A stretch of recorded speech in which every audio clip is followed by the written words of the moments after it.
এক ফকির দিল্লি ঘুরতেছে, একজন বলছে, ভাই তোমারে তো খয়রাত করে দেখতেছি আমি সেই ছোটবেলা থেকে, খালি তুমি খয়রাত করো। একটা জিনিস আপনারা মনে রাখবেন, গরিব, আজকে যারা গরিব পরিশ্রমের মধ্য দিয়ে কালকে তারা ধনী হতে পারে, কিন্তু যারা ভিক্ষুক, যারা ভিক্ষা করে, জিন্দেগিতে কোনোদিন তারা বড় হতে পারবে না।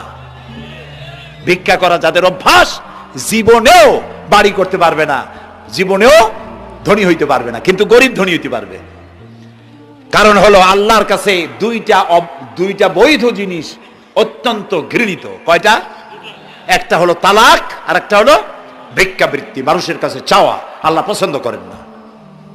তো ভিক্ষুক ঘুরতেছে, একটা লোক বলল, মিয়া তোমার তো সারা জীবনই খরচ করতে দেখি। খরচ করবো না, করবো কি? যার কাছে যাই সে দেয় 4 আনা 2 আনা 1 টাকা, এর বেশি তো দেয় না, তেদি আমি কেমনে বড় লোক হবো? কয় যে তুমি বাদশারে চোখে দেখো না, বাদশারে চোখে দেখো না।